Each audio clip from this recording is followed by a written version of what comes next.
last time we did Jojo June was 2 years ago. We originally did have a part 5 discussion. It was bad, and it sounded bad. It got taken down for a number of reasons. First of all, because it was the most controversial of all the Jojo June videos. And second of all, because it sounded like shit. So we're like, you know what? We're going to do it again, but we're going to do it with a bang. So this time we've got Johneawesome and Meti, not the bad guy, joining us on the program. So I don't remember part 5, so I'm just going to rely on Meti. So Alright, so guys... I don't know why the frick I'm here for this one. Like, that's kind of weird. I don't like what it. No, I'm just trolling. It's my favorite. So okay, so me and Flair had homework. So the thing that we constantly were told, because we did this 2 years ago before the mythical good translation was like at least finished. So yeah, the good translation wasn't finished until I believe August 27th of 2017. Okay, so yeah, last year. Yeah, so it definitely wasn't done then. So we got it's still not done. No, it is. No, it's finished. No, like the guy that swims in the sand or freaking dirt or whatever the freak. Like no, it's like completely finished. I had it literally. Oh, really? Yeah, I that then. Yeah, me and Flair, our homework was to reread it with the good translation for this video. Oh, that's what you meant. I thought you were just like, yeah, we had homework. Oh no, we weren't doing. We weren't doing. I know you're going to bragging camp. Christ sakes, dude! Freaking, I have homework too. Geometry. Might be June instead of August. It's one of the. I made a video about. Fake fan. He doesn't even know. You know every line in part 5, but you know the timeline of events of release. I remember it because of it was the only one not finished at June 27th. It was June. August 25th is the anniversary of my channel. That's why I got those two mixed up. Yeah, it was June. I'm right. So moving on. Right. So we were constantly told you need to read the good translation, blah blah blah. So I was like, fine, okay, we'll reread it. I read it. I assume Flair finished reading it because that was his homework assignment. Okay, so we're all caught up on it. Now we are ready to give our revised opinions, at least mine, about part 5. Yay. Okay. So, Flair, why don't you start? Has your opinion on part 5... Wait, why are we starting with me and not the fucking guest? Listen, it's important that we need to set up, because... We're going in alphabetical order. Yeah, we're going in alphabetical order. Wow, actually we are. Freak. Wait, no, it technically be Fither first. Alright, so Flair, why don't you tell us, has your opinion on it changed at all? Yes, fair guy. That's me. Yeah, it's fair guy. So initially, I had a problem with a lot of the characters seemed very interchangeable, and jobber villains just seemed very dull to me. My opinion on the jobber villains has not changed all that much. I now fully appreciate the multi-page Muda and what's the fishing line, guys? Beach Boy dude. Yeah, Beach Boy, yeah. Oh, bro, I don't know any other effing names. I'm screwed. Freak. Yeah, I'm not good with this part because all their names are Italian bullshit. I will say, of all of the parts of JoJo, this one is probably the hardest to remember everyone's name if you're not Italian or you don't care like super deeply about Italy in any way, because every one of their names is a reference to either an Italian meat dish, some sort of Italian word, or not meat dish, sorry. That's only a few of them. There are multiple meat dishes, but just Italian meals or snacks.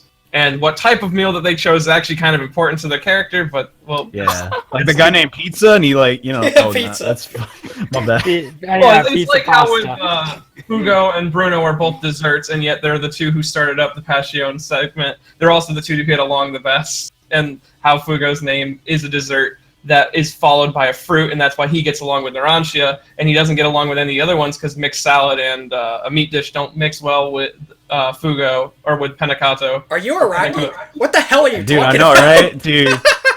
I've read about this. I don't remember that crap. I'm just like, I'm vastly underprepared for this. I'm just like legitimately, like, the fact that everything was so fucking Italian hurt the part for me. Oh my god, dude. Which is fair. How does it feel to be wrong and stupid? Just tell me. I mean, it's fair if you just don't like Italy and find Italy difficult to get into, then that's perfectly fine. But it's Araki's like splooge piece because of how much he loves Italy. Oh yeah, it is a great like fucking Italy guide. But you need to give a shit about Italy. Yeah, and I don't. I mean, I'll go to Olive Garden. I'm assuming your favorite part would be 7. Well, why would my favorite part be 7?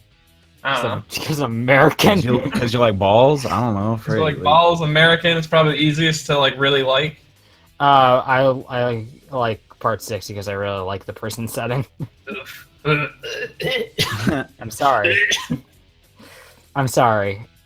Like, yeah, I do appreciate part 5 a lot more, but there's a lot of it that it just blends together, and that comes down to the minor villains and the names, and that's really a disservice to the part. That's my thoughts. That's my overall. All right, which one do you find, gentlemen, wants to go next? Well, seeing as my name's Zebediah's Wit, I guess I'll go last. I love part 5. I find it's Iraqi's creative peak, not only in the fact that it was the part of JoJo in which he felt the most attached to all the characters, specifically stating in one of his interviews that he was so depressed at the time that he actively wrote out a character instead of having to kill them because he considered them to be a close personal friend. And then he retroactively went back because he considered it he even was like, yes, I accept that it was kind of a coward's decision to just write out a character instead of finishing their arc. So I went and commissioned an entire light novel that is canon to the story that details what I was originally going to do with them, except for they don't die in it. See, I always assumed the reason why is because he thought his power was too Bork. I know I heard that somewhere, that he was like, he knew from then on he had to ban fire and he had to ban, like, virus-based stands. Because they were just too busted. Yeah, that was a complete fabrication by the fans. Really? Yes. It's the idea that Araki writes out a power because it's too powerful makes no sense, especially when you look at other parts. The same man is going to be like, fire is banned, but goal experience Requiem. Yeah. No, that's okay. Put that in. Or fucking leave the hand in. Just leave it in. I mean, I'll forget how it works half the time because fucking I'm Araki and it goes one ear right out the other. You got that memory, Like, admittedly, Araki's memory is a lot better than some other manga authors. Yeah. Like Araki at least can remember his characters from part 1 and shit. Yeah, just when he swipes against Red Hot Chili Pepper, and then there's a big hole in the ground when it's specifically the missing space is supposed to slam together, and that made me very upset because it's a very important part about his power. But anyways, I feel like. I completely am on the opposite when it comes to the minor antagonists. I felt like they were Araki's, not specifically copying it, but they were Araki's phantom troupe because they not only seriously cared about each other to the point that 2 of them were questionably in a homosexual relationship with each other. One definitely, the other is questionable, but just based on their interactions with each other. Even as someone who has terrible time with names, I made it a mission to remember them because I loved Formaggio, I loved Malone, I loved Giarchio. I don't know how to say that one. I'm never gonna get right. No, that was weird. White Album, and it also I feel like Part 5 has the strongest fights. Yeah. It has my favorite stand names. It's just a bunch of winners. I don't think there's like a bad one in the bunch. Maybe. I'm like looking at them right now, like the one that shrinks crap kind of sucks, but someone's got to be lame to make it. Littlefoot's not terrible, like he's not bad, but like, come on. And then of course you have the two. They gave shrinking shit a second chance in part 6. Yeah, and then that was a big improvement. I will agree there, but that was the last time part 6 was good until the very end. Oh damn, got him. And then it came, and then of course. I'm not sure if you guys want to count the light novel stuff that came later. One, I specifically... I won't take a no for an answer because it was commissioned specifically by Araki using his notes when writing Part 5. Mm-hmm.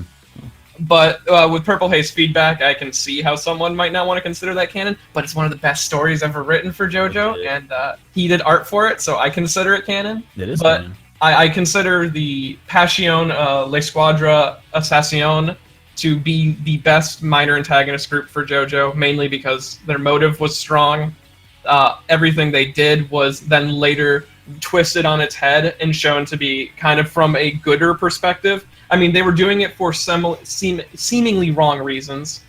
And then when the true assassins came in, you started to realize how much of a dirty bastard Passion can really get, especially with Chocolata and Secco and Chocolata, where you got that doctor who's just the biggest fucking scumbag and got his right dues. And I feel like there's a lot of Part 5 that people consider to be poorly done or a lot of boring characters, but I feel all of the characters are perfect. I mean, there's one that I felt was kind of misused, and that was Trish. I love Diavolo as well, or Diavolo, however you want to say his stupid fucking name.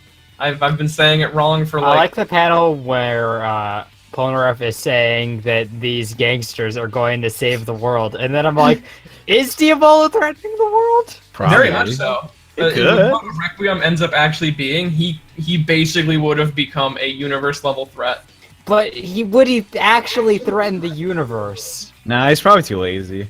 What he'd probably do is create a global base world around him, since he would have free reign over every single human soul, and he'll never have to. King Crimson Requiem, from what I can assume, would just be allowed to erase people, like kind of Gold Experience Requiem did, but on a grander scale, and like just erasing them and everything they ever did. Martin Luther King, gone. Fucking no more inspiration for those people. JFK, saved. Oh no! I already saved JFK. I say no. I don't. What? Anyway. I love Passion. I love Abaki. I love Naranchi. I love fucking Fugo. Fugo, I've made 3 videos on at this point, I believe. Love Giorno. I can't fully appreciate Fugo because I didn't read the light novel. Which is just fair. It is kind of shitty that you do have to go out and read a light novel. One of them that isn't even fully translated into English. Purple Haze Feedback Pats is available in English, and it's only 66 pages. So I feel like everyone should read it because you're a big baby if you don't. And I love Giorno. He's my precious baby. I love him. Hold him close to my heart. All right. I guess I'll go next then. Yeah, you go. Says Mr. Zogarbadar, or whatever your name is. Not Garbador with the frit. That doesn't even start with his even Zygarde. Zogarbador. Freaking. It's like a fusion between the two. He's a big trash dragon. Heck yeah. Gen A. That'd be pretty cool. Yeah, bro. Big Trash Dragon is my favorite Yu-Gi-Oh card. Yeah. It does sound like a Yu-Gi-Oh card. All right, go. Okay. So, when I reread it with the good translation, I think I enjoyed the journey through it more. But then when I retroactively looked back at it, my opinion was more or less the same. It was a little bit better though. So I think what the good translation did, it did make me appreciate the first group of bad guys, the traitors to the gang. Yeah, I thought their motivation to me was a lot more interesting. When I read it the first time, the translation just kind of made it seem we just don't like the boss, whatever. Yeah, that's one of the biggest issues about the original translation is it cuts out a lot of personality dialogue, where slight wordings on things really change how a character feels. Sorry to interrupt your thing. Yeah, that's fine. One of the biggest examples I like to point at is Bruno's freak out during when Diavolo tries to kill Trish, where in the normal scans, it seems like Bruno is more upset that Diavolo made them bring her all this way so he could kill her in front of him, which complete versus Bruno's dialogue in that scene where he's like, "You are the epitome of fucking gut-quenching evil, and you'll never know my pain." And it's just so much more impactful, and you understand Bruno's perspective way more on the situation versus how dare you fucking waste my time. 36 hours it took that, though. To get here. I like that as a joke thing. And also with all the build-up, you are the very definition of nauseating evil. Yeah. That's just such a fucking strong line. Yeah. Yeah, that's definitely something that the good translation improves a lot, is that, just general dialogue between the characters is more interesting. When I read it the first time, you ever get into that, skim mode, where you are reading it, but you're going through it quickly? Yeah, especially with characters like Giorno, who you miss out on the entire purpose of his character. Yeah, so when I originally read it, I was like, okay, let's just kind of go through this quick. But when I reread it, I was like, I'm actually interested in what these guys are saying. Yeah. And And not to bring up the fucking what does King Crimson do meme, but I genuinely do understand its power more now that I've read the good translation. Yeah. So that it does a much better job explaining what it actually does. Like, it's a I meme, understand but there's... Gold Experience Requiem less. What? How? It's easy. Yeah, I mean, it's probably the easiest it's ever been. I think there's someone that has a video about that, actually. You may want to. I actually don't have a Gold Experience Requiem video. That's what I'm making it. Alright, so freaking... But I did explain it in the, in the stands versus personas. Oh, yeah. I did enjoy it a lot more my second go through with the good translation, but I do feel like a lot of like just my personal issues with like the way the story is told, I guess, still kind of bother me. Like, I'm still not super attached to most of the gang, and I do feel like most of their deaths are still kind of like whatever to me. But in general, I did enjoy it a lot more, but I don't think it was enough to really like bump it up a spot in like my rankings for it. I liked it, but it's like, it's still kind of like, yeah, it was fine for me. The fact that the deaths happen in the wrong bodies makes it more less impactful to me. Yeah, like, I love the shit with Bruno. Like, we'll kind of go through the plot of it and talk about each moment as it happens. But the shit with Bruno is, I think, my favorite thing about the entire part, because I just think that's so interesting. Mm-hmm. The idea of a dude that's, like, physically dead, but his body is still kind of lingering on. Yeah, it also harkens back to their original fight between Giorno and Bruno, and it's probably one of the best. Bruno is as much a protagonist as Giorno is, but a lot of people like to say that Giorno isn't really even the protagonist of Part 5, but... That's wrong. They're dual protagonists, I think. Overall, definitely. Alright. Yeah, Bruno is a deuteragonist, I believe is the correct term. Yeah. A character who shares the protagonist role with the with another protagonist character. Kind of like Maggio, deuterologist, fucking speak English words. It's like deuterogenous. I had to mention it for the fucking Gyros of Pele video. That's the only reason I know the word. But yeah, like, I'm still more interested in Bruno than I am in Giorno. Like, I just find his story more compelling. Like, I think that's really cool, the idea that this gang is brought together by this one dude, and, like, his goals, and how he kind of wants to clean up the streets.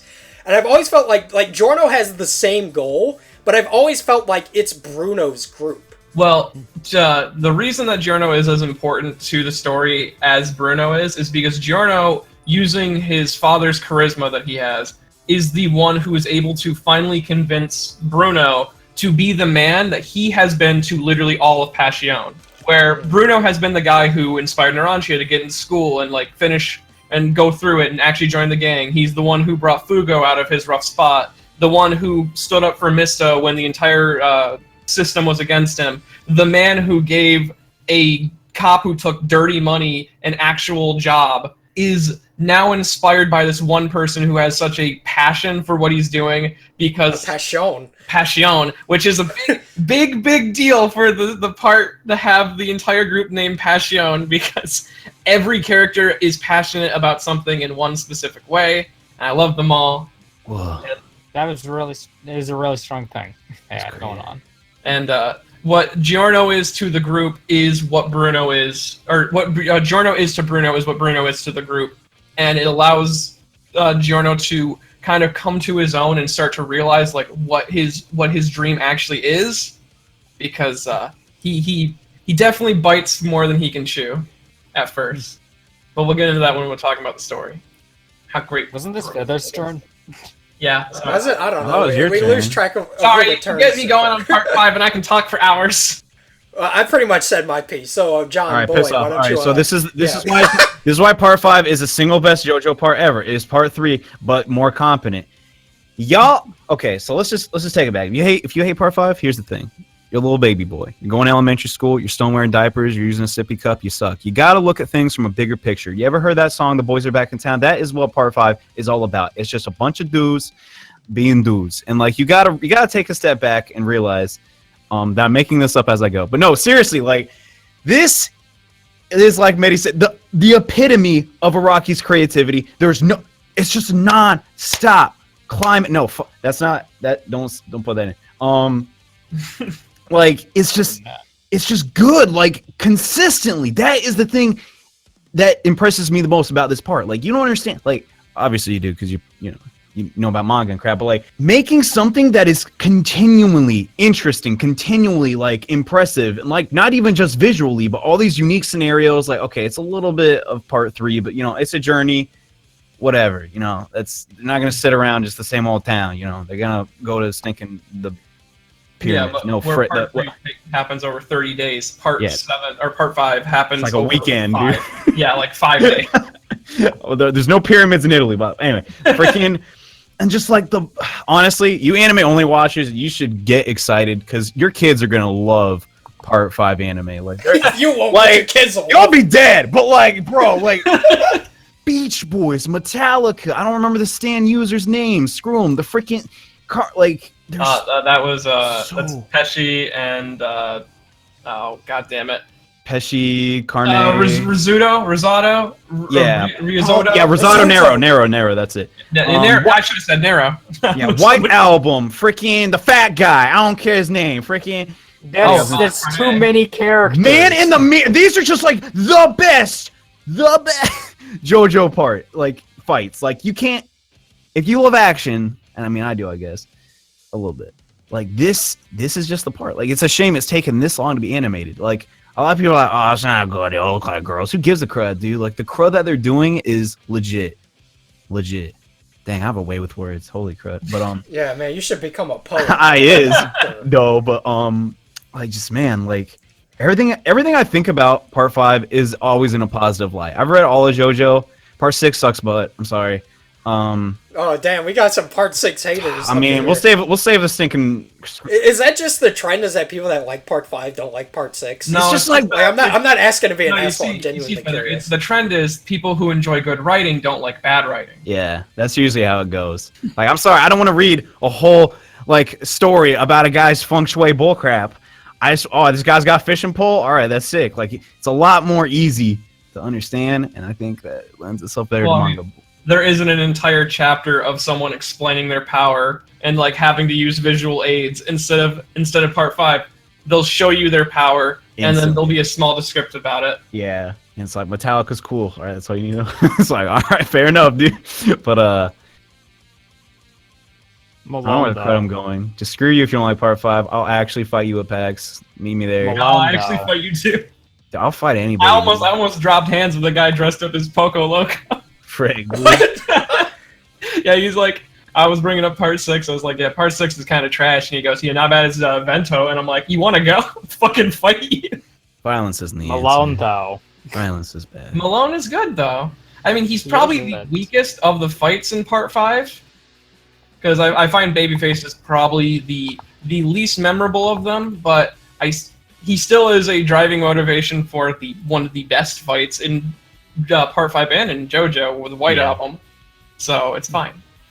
I like the first couple chapters of Babyface when the stand is like kind of forming because I think it's so weird and gross. It's like, what's it doing? Like the suspense of that kind of like brings back the horror era of JoJo, in a way. Awesome. I was like, yeah. I love that. I love Malone's personality in the good translations where he's just like super like fucking weirdo, like yelling out like molto bene, which is just like, oh, fantastic! I love it. I like it when you slap me. Yeah, it was cool. Rocky put me in a manga. Honestly, pretty. He's a cool guy. I like him. He's nice. Yeah, he's nice. We get lunch sometimes. Okay, so I'll buy a Rocky. Let us begin at the beginning for our synopsis of the plot. That's weird. Why would you do it that way? All right, let's start at the end. So, Rolling Stones. No, let's actually start at the beginning. I think the concept of like stan gangsters is probably the coolest thing Araki has ever thought of in his life. Yes. Absolutely, that's so fucking cool. And that's one of the things that when I read the bad translation that kind of let me down was I thought the concept was so cool, and I think this is the fault of the translation, but slowly it stopped mattering. Like it's a lot better in the newer translation, but in that old translation.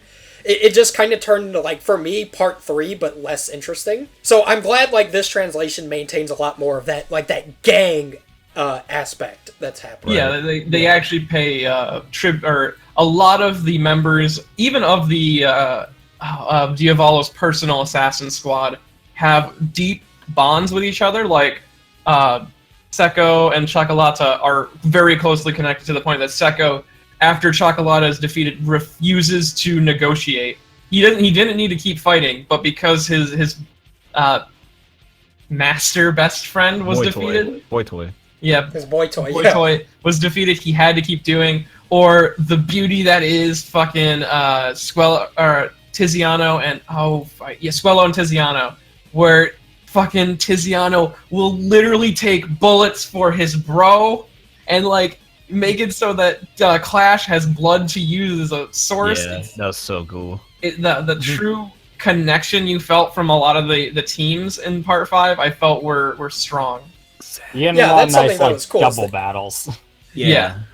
It was Gen 3 all over again. Or obviously one of the best fights in JoJo, Prosciutto and Pesci with Grateful Dead and Beach Boy, and how at first it feels like Prosciutto is completely manipulating Pesci, but he actually just fucking really cares about his brother. Right. And Pesci is legit stronger than him. Right, yeah, he wants him to do good, but like, he's dumb. Yeah, like after Pesci thinks he's died and he gets serious, like he engages no bullshit mode, I was like, whoa, That's my shit. favorite. That's like my You favorite. start to realize that a fishing hook that can dig into people's arms from across the fucking train is really powerful. Dude, when's the anime coming out? That's all. Like, man, it's just crazy. But we're starting with the very basic concept of the main character Passover with Koichi and Giorno. I kind of wish Koichi stuck around a little bit longer. I know. Like, well, I don't want him to become a part of the gang or something, Yeah. even though that would be hilarious. that would be neat. Kind of. Not really. I do feel I thought that him sticking around would have been a little more interesting, but I feel like it might have gotten in the way of the personal connection between Bruno and Giorno.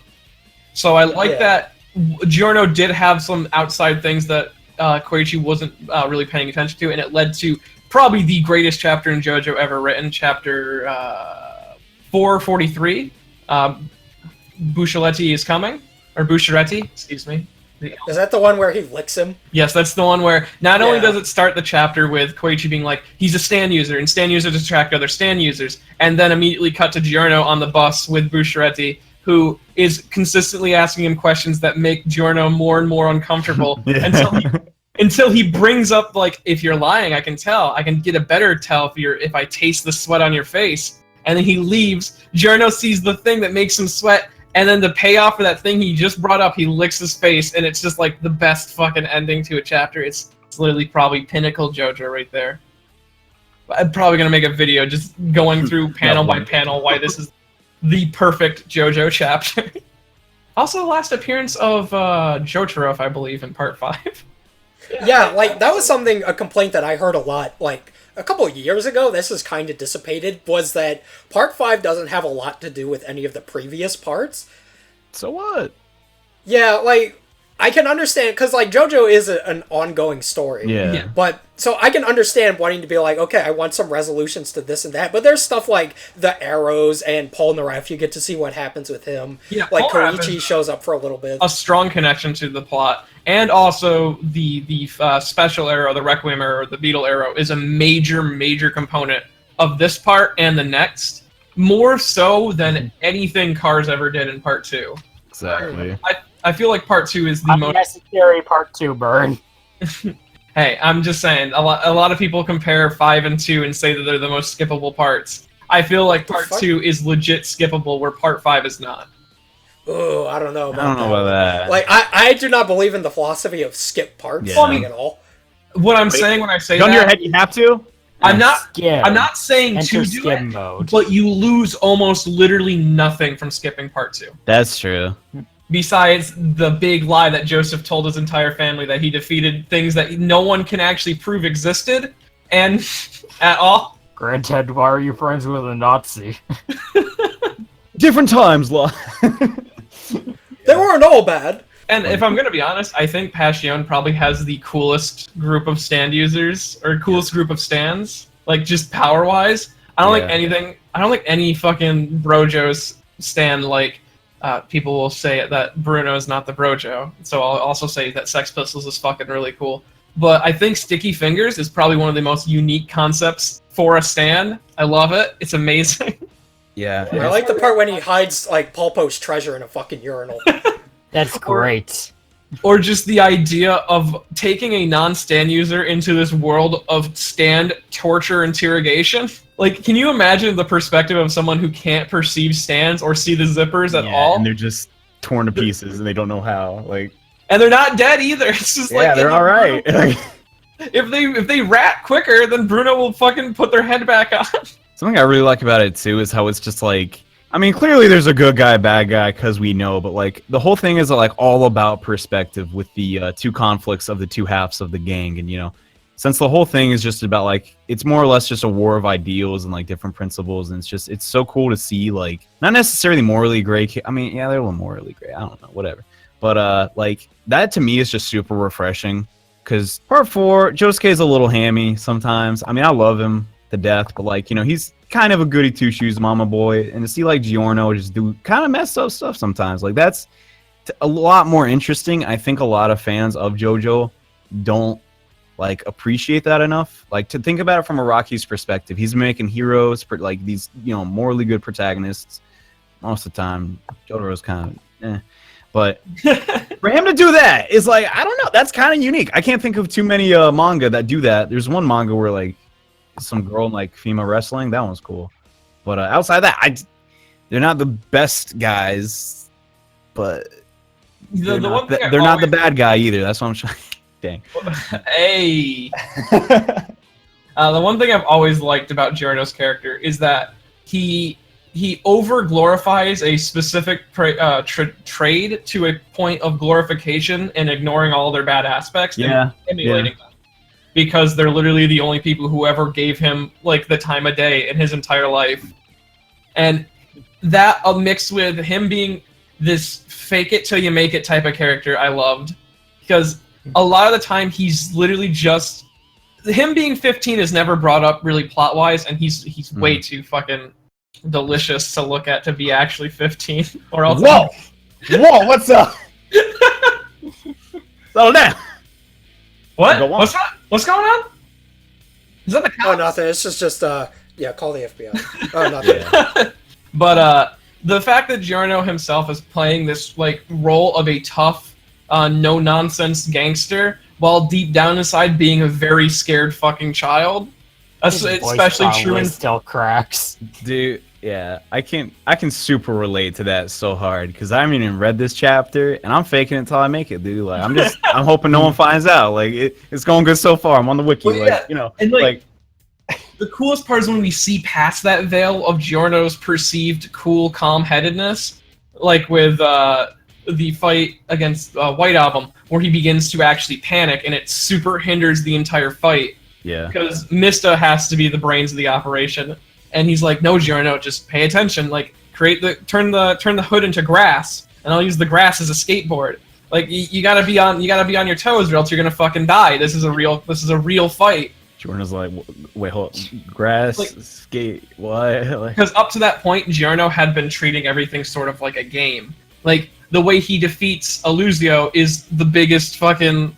Like, he outplayed him so much that he was never in any danger. He even had purple haze virus all around his arm. He was still never in any real danger.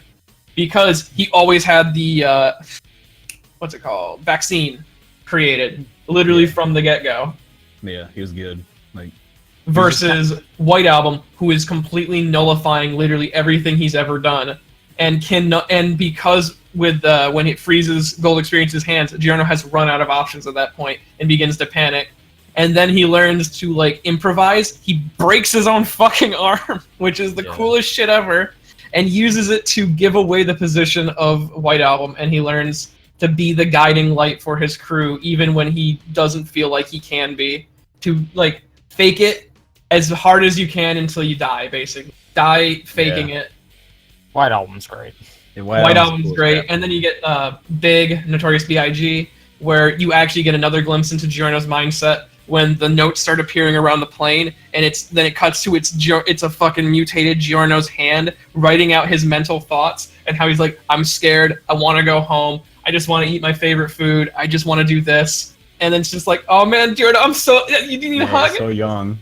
Do you need a hug, my boy? Yeah. Yeah, that's the thing, is that like when you think about it, becoming a gang star, like, he kind of is a child at heart, is kind of like a childish motivation in a way. Like, he obviously wants to do it, but it's still something that's kind of silly. Yeah. It's like wanting to be, like, a super astronaut. I want to be a superhero. But he legit is. I want to be Spider-Man. Emphasizing the star, like, it is important to emphasize the star on Gangstar. Because as he perceives it, gangsters and mafia and mafioso type people are superstars to him. They're his idols, the people who he looked up to because of the childhood he had, and I love that. And also, he's literally Dio with an actual without being a fucking scumbag. Yeah, I mean he's like 4%. I give him. I didn't see too much Dio. Really? You have his overflowing charisma and his ability to convince a person who did have qualms with the organization he worked with, but to completely throw away his modern day life and go against in about 30 minutes. Yeah. in about 30 minutes in one punch. He can like Yeah. He's enough like his charisma stat is max. He can just do whatever he wants. Like Also, and- that scene with I mean, statistically, he's like Dio, but like. with the ability to keep a cool head under pressure, like like even with the White Album fight calls back to when Dio gets injured for the first time in Phantom Blood, where the first time Dio has an actual encounter with someone who's able to like, where he's not just physically punching down at someone. That like also involved ice. Holy crud! What? He freaks out like Giorno does. Like they're both people who fake calm demeanors to maintain like some sort of a weird drive about them. They're both super charismatic people who drive other people's lives. And without Giorno, Bruno would probably never have turned on the gang because he didn't have the courage to. Yeah. Yeah, like Dio is having just a complete fucking spasm meltdown during like the whole fight with Jotaro. Because he's so fucking shook by Star Platinum. Right. Like specifically Dio's line where he's like, stop time is like automobiles. It's really good when the first person has it, but it becomes a hassle when multiple people have it. See, I kind of wish they did a little bit more with the Dio connection between him and Giorno, but it's one of those things where I feel like if they did it too much, that would become his only character trait of him being like, yeah, he's Dio's kid. Yeah. Remember if you Dio? brought that up a lot. Yeah. Remember the JoJos? They were great. This one's okay. But I should bring up the fact that like he is Dio's son, but he's definitely more of Jonathan's son in a way. Oh, absolutely. And I like the subtle detail of he doesn't have Dio's birthmark, but he has Jonathan. Which, if he had both, I think that would have been the pinnacle of his design.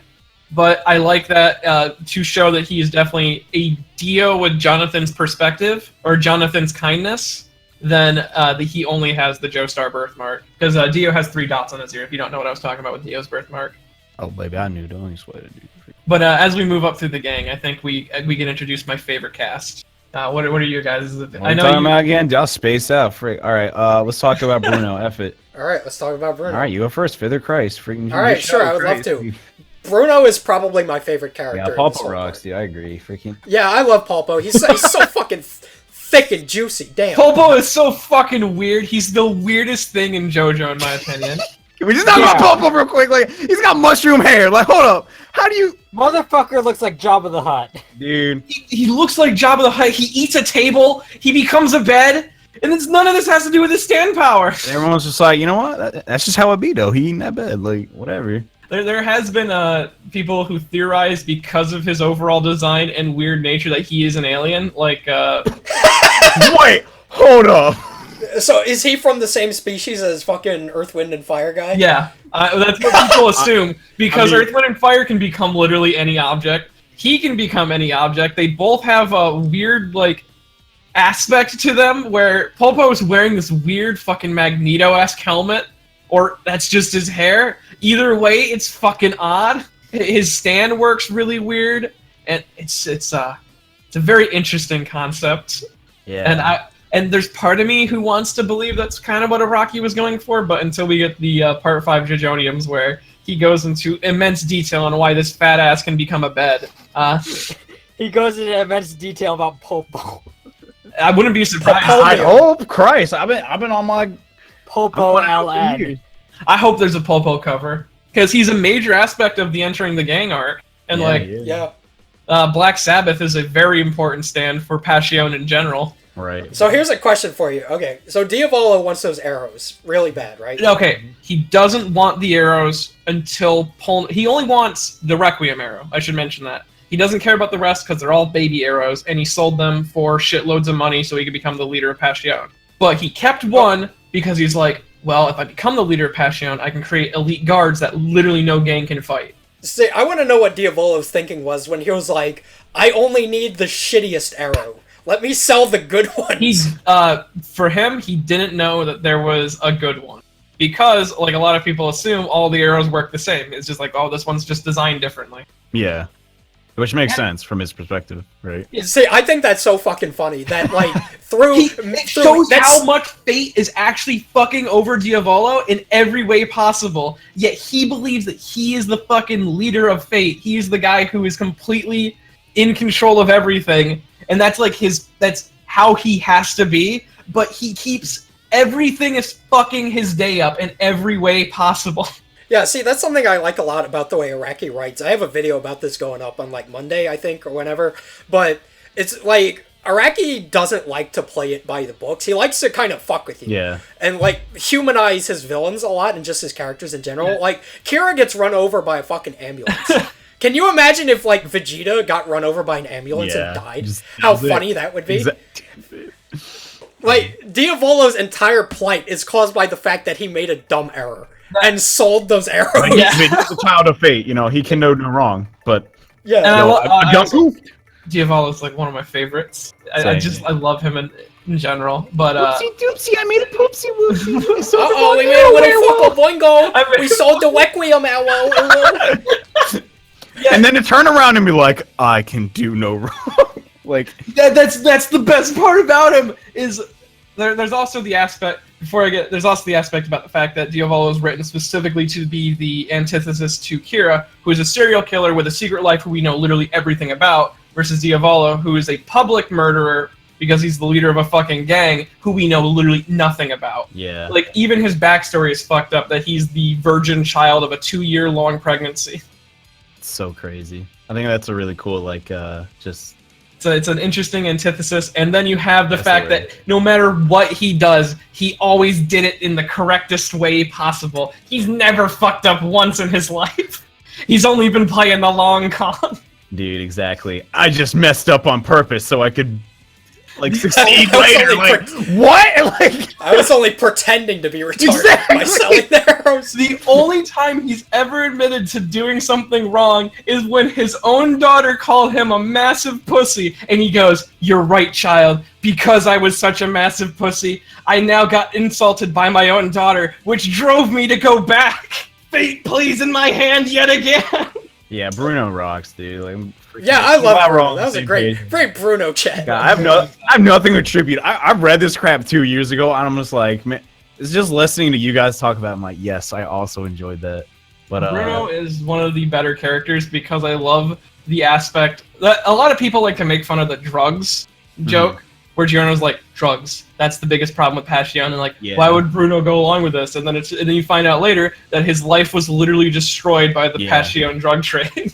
And you got to recall that, like, when this was in serialization, how do you talk? Serialization. Yes, thank you. Drugs were a pretty big deal, not even just in, like, America, but, like, just the world. Like, that was, like, when it started to, like, blow up. I mean, it'd always been a big thing in, like, the 70s and 80s, but, like, not in the 90s, like, crack was whack, you know? Like, yeah, I didn't even... drugs started. So people reading that then were like, dang, drugs are bad. Whoa. And, like, you know, that sounds dumb to say, but, like, I think, to me, that's cool. Yeah, I like the average motivation of Joe. I love gangsters. I love these people. I love this organization. But drugs? Nah. It's like they do right among most of the honest people of the world if they pay protection. But now we have these drug peddling scumbags fucking up my ideal trade. Yeah. I'm gonna go in there and murder them all and become the boss of the organization. I like how Bruno can just see passion in people. That's really strong.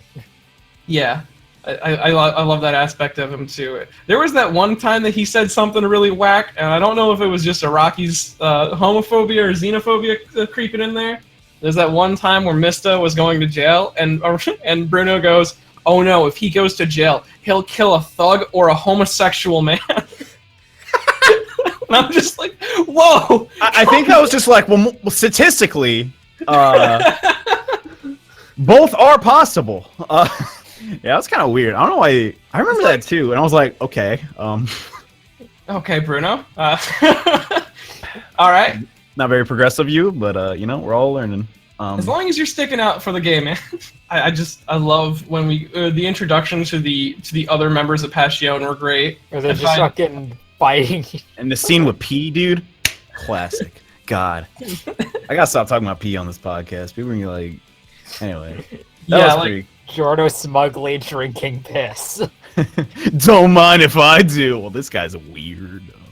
That's another He'll fit right Giorno's charisma I love is that he's fucking like, yeah, there's something wrong with this piss. It smells fucking weird. The piss smells bad. That's weird. This P is quite peculiar, I must say. So I'm gonna down this shit in one, but I'm gonna turn my tooth into a jellyfish and I'm not gonna say shit.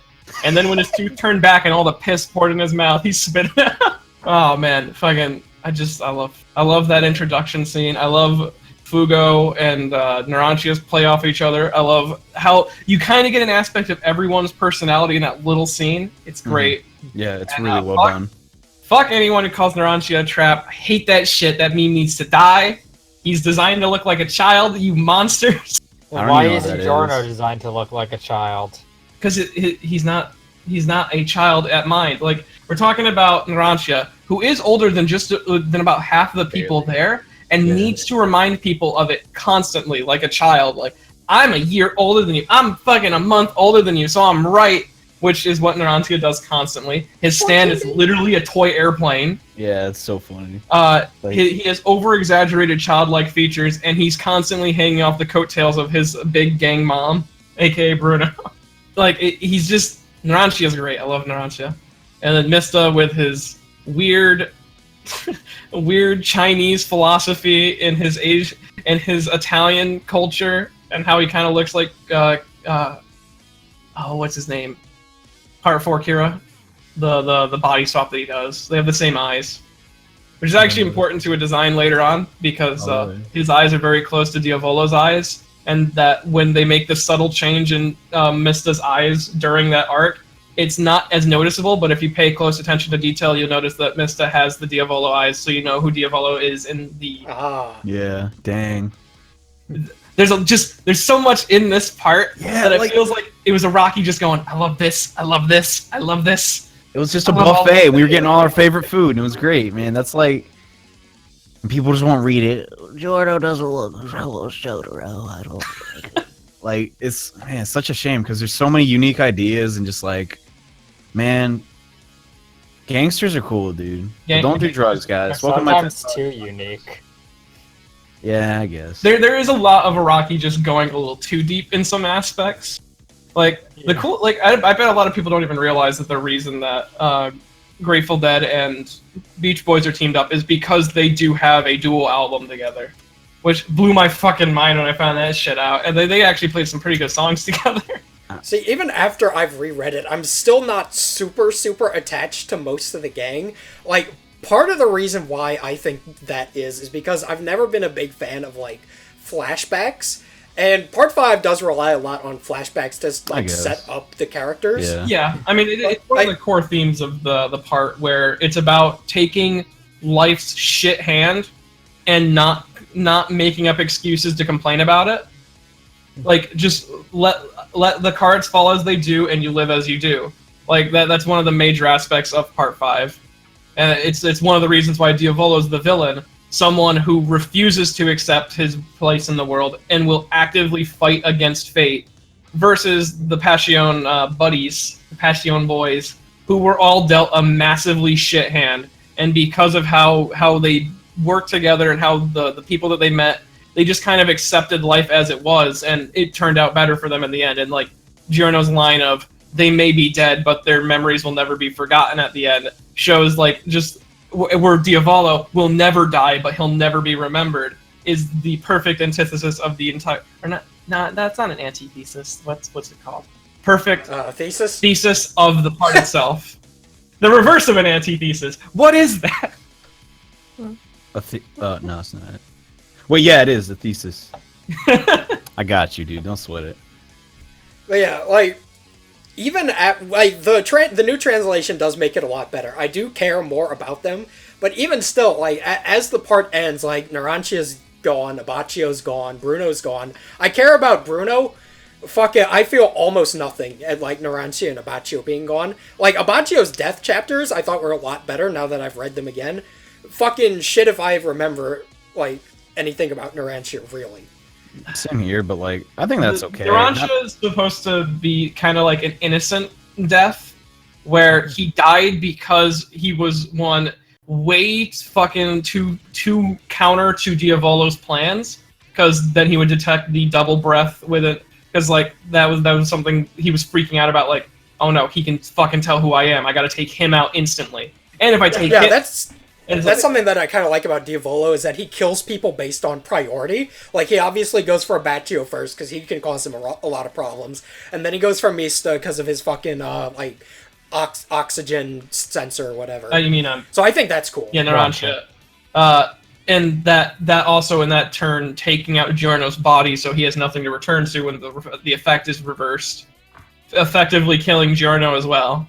So he was taking the most logical approach to it, and that was like a innocent dies, because Narancia is the most innocent of the crew. He's also the most open and honest about everything, specifically in his conversations with Trish, where he's like, where everyone else is kind of ignoring her, she'll complain about something, and Narancia will go, do you want to talk to someone, like, about your feelings or something? I'm not good with talking to women, so... I'll listen, but I can't say that I'll do fucking any good. And I just really like Narancia because of that type of personality. And Abbacchio's death legit makes me sad to read. Just the scene of him talking with the person who he led to his death, and how it kind of like emphasizes why Moody Blues works the way it does, and how Moody Blues is all about getting answers and not results, versus because there's just that really sad scene of the guy who's like, he's digging through the thing and he's just like, oh, I'm looking for fingerprints on possibly one of the many glass shards in this garbage bag to maybe get the prints of the guy. And Abbacchio's like, yeah, but what if he hires a lawyer and just gets away with it anyway? And he goes, well, then that's just how the cards fall. And Abbacchio's like, I wish I had your courage and, like, determination. And I'm just like, no, Abbacchio, it's okay. You were kind of an asshole the most of the part, but I still love you. Come back. I liked Abbacchio. Yeah, I liked Abbacchio too. His death, like, that's the one that hit me the hardest for, like, that exact reason. Because, like, when I say he was an asshole during the part, I don't mean that he was bad. Oh, okay. There's a major difference between a character who is an asshole and is poorly done versus a character who has logical reason to be an asshole. Yeah. Caesar Zappelli is an asshole and is unlikable, and when he died, I felt literally nothing. Versus Abbacchio, who is an asshole to specifically Giorno, because he literally sees himself a young, up-and-start rookie who's getting involved with a lot of dangerous shit, and he's like, I fucking hate you because you remind me of all my pain. Yeah, I mean... Versus... when you look at it from that perspective, it's just super rough, and, like, he can't come across as just, like, I'm a butthole, because I am. And it's like, well, if you look at it from that perspective, yeah, you're probably going to dislike him. But I think Araki was pretty clever about it, I think. Yeah, I just love Abbacchio. Or Abbacchio. The most impactful part of his death for me is, like, when he gets hit by Diavolo. Because, like, he fucks off, he tries to make, like, Moody Blues make his face or whatever. And Doppio is disguised as one of the kids, and he just casually walks past, and the next fucking panel just, boom! Yeah. It's big hole right in his stomach. It's like, oh, shit! Dude, when I turned the page, I was like, that was legit a jump scare. I was like, no, come on. What the fuck? No, not my boy! I did not see that coming. I love just the sudden, like, that's a lot of Part 5's deaths, is sudden shock, like, no one gets a glorious death. I mean, Bruno gets one, but that's because he makes his own death. But no one gets their own, like, glorious, happy, like, I can tell a speech for 5 seconds type of death. No There's always some bitter sweetness to it. Like, I mean, actually, Narancia's death is probably the most, like, this was a just waste of life that happened. where Baccio got the face through, Bruno got the arrow to Giorno. When Narancia died, he's literally just an innocent who died because he was in the wrong body and had the wrong ability. Yeah. Yeah, like, that's the thing that's pretty consistent throughout JoJo is, like, deaths that eventually lead to the defeat of the villain to some extent. Like, in Part 3, Kakyoin dies, and because of it, Joseph figures out the time stop. And, like, when Fatty gets blown up, he brings him the button. And then, Caesar gets killed and gives him the last Haman, and then he doesn't fucking use the antidote for some reason. God, freaking so I still think that part... I fucking think there's so much I could... If you ever want to do a let's rewrite part 2 video, I'm fucking down for that. I have notes. There's so much shit I would change about part 2 to make it so much better. But yeah, as we go down, I feel like once we finally start to get Pascia or La Squadra's motives, specific with it's introduced right away with Famaggio, but you don't really get it until you get to Nero, where like you start to understand how close these people were and like how much they actually relied on each other, and like. Aluzio is probably the biggest asshole of the bunch. Like, he's probably the biggest scumbag, and they even address... I'm dying because I'm talking too much. That's okay. Aluzio's the biggest scumbag, and Kohei Kadona, the guy who writes Purple Haze Feedback, even addresses this later on, as he introduces a character wwho literally joined Passion to fucking murder Aluzio. But all the other guys all have, like, a very strong connection with each other. They all have a buddy that they team up with. Some people... Except for Famaggio, he's kind of a lone wolf, but that's fine. That's okay. I mean, it's kind of hard not to be. Did Risotto team up with anyone? He's the leader, so he's connected to all of them. Like, but all of his friends are dead at that point. Yeah, so it's like, well, crud. He probably would have.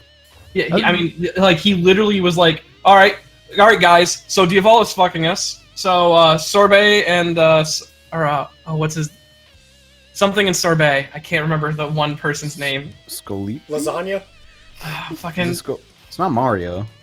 No, Mario, Zucchero, and Salt don't matter in this. Yeah. Fuck, what's it? Something in sorbet. Something in sorbet. I'm fucking Mario. up. Oh, Fred, I already said that. Luigi. There it is. Right. Luigi. Spaghetti. Say it. I know what you want, my man. What's that? Say it out loud. Burgers. It's... I got the... Fither, edit it in. Nah, he's not gonna. He's gonna... Yeah. Bullshit, why isn't that on this list? Fuck Dude, you. I know, I'm looking too. Boy, the frick is he? I know who you're talking about. I don't remember his name. Minor characters? Is it under unnamed characters? The frick, it better not be. It's sorbet. Damn it, I can't even like Google ice cream character because I'll just get vanilla Ice cream character. Vanillux! It's Vanillux! Gelato. No. Gelato. Yes, Gelato. Yeah. Oh my god, that was it. Gelato I and found sorbet. it. Yeah. So Nero's like, gelato sorbet, you go get the information about Diavolo. They get straight up fucking iced in the worst way possible. Legit. And it just sets up fucking fury among the group. Because, Right. like, you know it's fucked up when they mail you your friend's body in different individually sliced chunks of ice. Right. Like, that's like a fuck you at such a strong degree. The Amazon guy must have been mad, dude, too. Like, these are heavy. What are these guys buying, man? Come on. Bodies. But yeah, I always felt like Passion. I mean, I didn't always feel like this because I hadn't read Hunter x Hunter until actually this year. Dude, same. But I'd been told that they felt like the Phantom Troop, and after catching up and knowing what the Phantom Troop is, I absolutely agree. They're a group of like really close individuals who do really shady shit, but actually fucking care about each other super much. Yeah. If you touch a fingernail of one of the troop, it's like, all right, you're dead, kid. You're fucking done. It's an interesting, like, their moral compass is just like, you know what? Weast. Let's just do that. Weast. That's where you go. I always, that's why I've always felt La Squadra was one of the strongest minor antagonist groups. It's also because, like, I tried to think of other, like, group minor antagonists. It was like Pillarmen. Only two of the Pillarmen were actually interesting. Then I was like, If that. Yeah, that's it, dude. Like, Darby that's brothers. Huh? Darby. You want to count them the Darby brothers? I mean, like, actual, like, main group of people together. Like, there's always duos. Like, you got Mongo. Oh, free. Darby brothers. You got Darby brothers don't count. Shut your face, dude. Like, fucking. come on. I mean, the Darby brothers are dope. They kind of. I mean, Comparing. You got Bruford and Tarkus. You got the 11 men from Part 7. I wish Part 7 had more of a defined group of villains. I mean, you have the terrorists, but they're all very different. And like, that'd be kind of rough to write though. Because you already had like so much. and then Part 8, you have the Rokakaka trade, which it was the best part of Part 8, and I kind of wish it didn't peak there.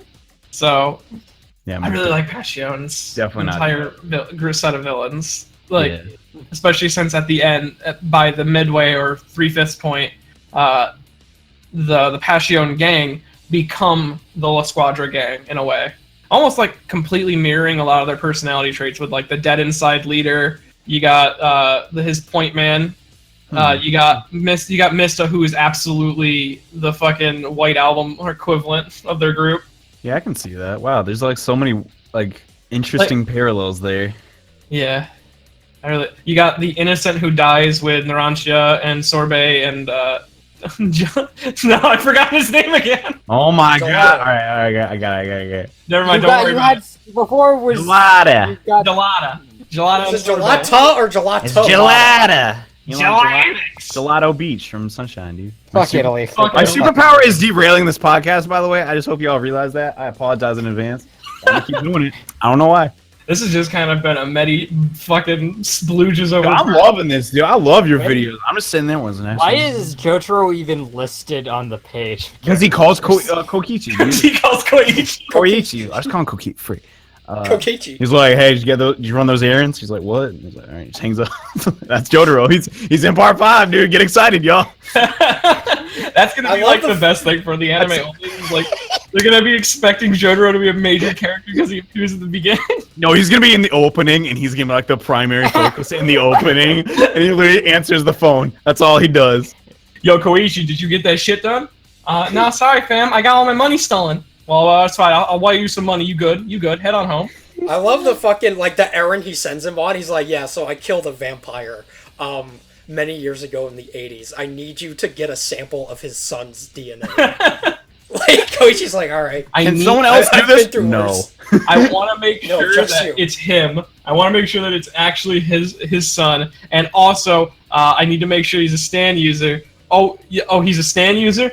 You can peace, dog. That shit's gonna get whacked. Get the fuck out of there. You know what happens. You know what happens. And Koichi's like, I'm going to Disneyland. So this fine gentleman, John here, would like to go to sleep. Yeah, I got peace so out. I have an idea. We should turn this into a 2-parter. The first part will be all 4 of us, and then the second part we'll talk to Meti the schizophrenic. Yeah, just write me out of the story, okay? Okay. I'm not going. I'm not going on the boat. Feedback. All right, see you guys in my spin-off. Peace.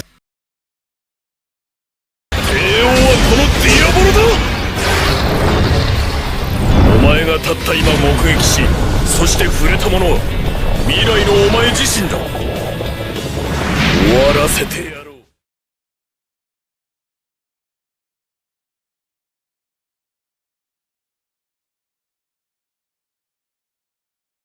21st century skills like man.